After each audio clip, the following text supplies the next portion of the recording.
Assalamualaikum warahmatullahi wabarakatuh. Bertemu lagi dengan saya Putut Pamili Widakdo. Saya adalah peserta latsar angkatan ke-13 tahun 2020. Pada kesempatan kali ini saya akan coba menjelaskan hasil rangkuman saya terkait dengan manajemen ASN.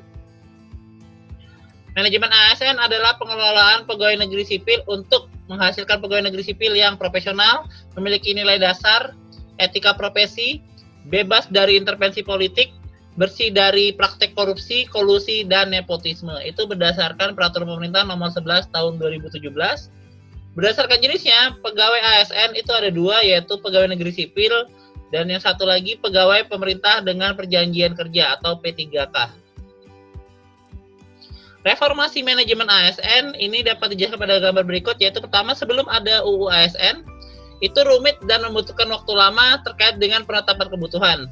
Namun sejak ada UU ASN, Anjab dan ABK dengan e-formation, jadi udah berbasis elektronik atau aplikasi online.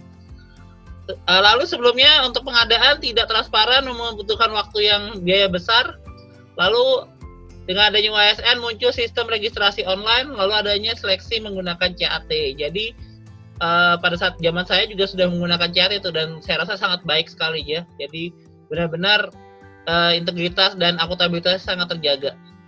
Lalu pengembangan, mutasi, dan promosi tidak berdasarkan kompetensi, rekrutmen tidak berdasarkan kompetensi. Nah, itu sebelum ada UU ASN. Dan sejak ada UU ASN berdasarkan kualifikasi kinerja dan kompetensi. Jadi sekarang pengadaan dan penempatan itu disesuaikan dengan kompetensi dari si ASN-nya. Lalu open recruitment, diklat merupakan hak. Jadi ada pelaksanakan diklat untuk memperkuat kompetensi dari ASN tersebut. Sebelum ASN, untuk penilaian kinerja itu tidak objektif, penilaian cuma 90 derajat. Sedangkan sekarang sudah ada ASN, ada berdasar SKP, penilaian juga 360 derajat, sudah sangat baik ya. Jadi ada SKP, SKP itu sasaran kinerja pegawai. Lalu ada juga untuk disiplin, sanksi tidak tegas dan absensinya dominan. Lalu sejak ada ASN, penjatuhan hukuman disiplin kepada pegawai dapat dilaksanakan. Nah, ini adalah salah satu reformasi dari manajemen ASN saat ini. Manajemen ASN itu adalah pengelolaan SDM harus selalu berkaitan dengan tujuan dan sasaran organisasi atau strategic element. Lalu manajemen ASN meningkatkan produktivitas pegawai dalam melaksanakan tugas yang jujur, kompeten, dan berdedikasi.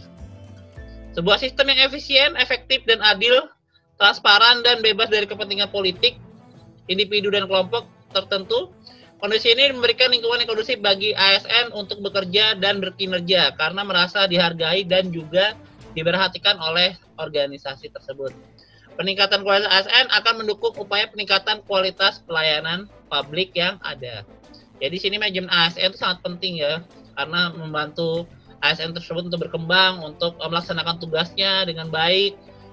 Sistem yang ada di lingkungan kerja juga mendukung, sehingga untuk praktek-praktek korupsi, kolusi itu tidak mungkin terjadi karena mungkin sudah menggunakan sistem, jadi sudah tidak ada manual ya, sistem tidak manual, tidak harus ketemu, bisa online dan lain-lain. Pembayaran juga langsung ke rekening dan lain-lain ya. Tantangan pembangunan ASN yaitu di internal itu ada kompetensi yang kadang-kadang tidak cocok atau mismatch atau juga indisipliner ya.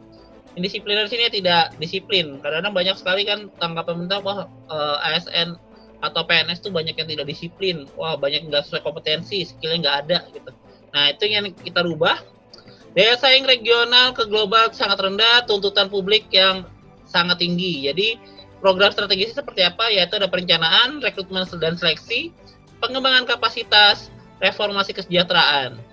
Ya, dari program strategis ini akan menciptakan Smart ASN di tahun 2024, yaitu berintegritas, nasionalisme, wawasan global, IT, berbahasa asing, hospitality, berbasis pelayanan, lalu networking jaringan, entrepreneurship, kewirausahaan gigi dan inovatif. Nah, ini adalah salah satu target dari program tantangan dari pemerintah ya untuk pembangunan ASN. Jadi saat ini memang udah zamannya milenial, saya juga termasuk angkatan milenial, jadi Smart ASN itu wajib saat ini untuk kompetensi dan dapat berinovasi dalam memberikan pelayanan kepada masyarakat luas. Oke, rangkuman, jadi di sini Undang-Undang ASN memandang bahwa sumber daya manusia adalah aset yang harus terus dikembangkan. Manajemen ASN itu diatur dalam Peraturan Pemerintah Nomor 11 Tahun 2017 tentang Manajemen ASN, pasal 1 hingga 364, yang meliputi penyusunan dan penetapan kebutuhan, pengadaan PNS, pangkat dan jabatan, pengembangan karir, pola karir, promosi, mutasi, penilaian kinerja, penggajian dan tunjangan, penghargaan, disiplin, pemberhentian, jaminan pensiun dan jaminan hari tua, serta perlindungan. Nah, itu semua diatur oleh peraturan pemerintah. Jadi kalau kita seorang ASN ya wajibnya paham dengan peraturan tersebut, apa saja, bagaimana cara cuti yang baik, bagaimana cara mengajukan mutasi, dan lain-lain. Jadi kita harus taat dengan aturan yang berlaku, karena kita ASN adalah pelaksana kebijakan, jadi wajib mengikuti aturan yang berlaku di tempat kerja maupun di peraturan pemerintah. Lalu ada juga peraturan pemerintah nomor 17 tahun 2020 tentang perubahan atas peraturan nomor 11 tahun 2017. Nah, itu ada peraturan yang mengatur terkait dengan manajemen ASN. Lalu ada refleksi dan internalisasi, yaitu manajemen ASN lebih menekankan kepada pengaturan profesi pegawai yang diharapkan agar selalu tersedia sumber daya manusia yang unggul, selaras, dan perkembangan zaman. Lalu pegawai ASN berkedudukan sebagai aparatur sipil yang menjalankan kebijakan ditetapkan oleh pimpinan instansi pemerintah serta harus bebas dari pengaruh intervensi semua golongan ataupun partai politik. Nah, kita kembali lagi ke refleksi dari internal dari peran ASN, yaitu 1. Pelaksana kebijakan publik, pelayan publik, dan juga perekat dan pemersatu bangsa. Nah, di situ udah jelas ya bahwa ASN itu memiliki peran yang penting dalam pemerintahan. Lanjut. Nah, rencana aktualisasi yang akan saya lakukan, pertama melaksanakan tugas dan tanggung jawab secara profesional, memiliki etika profesi, tidak memihak atau kepentingan kelompok dan golongan, serta menanamkan anti korupsi.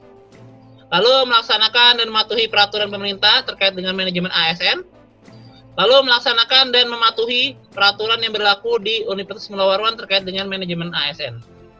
Dan yang terakhir, melaksanakan sosialisasi terkait pentingnya peningkatan manajemen ASN di lingkungan kerja. Oke, terima kasih. Mungkin itu saja dari saya. Sekian. Assalamualaikum warahmatullahi wabarakatuh.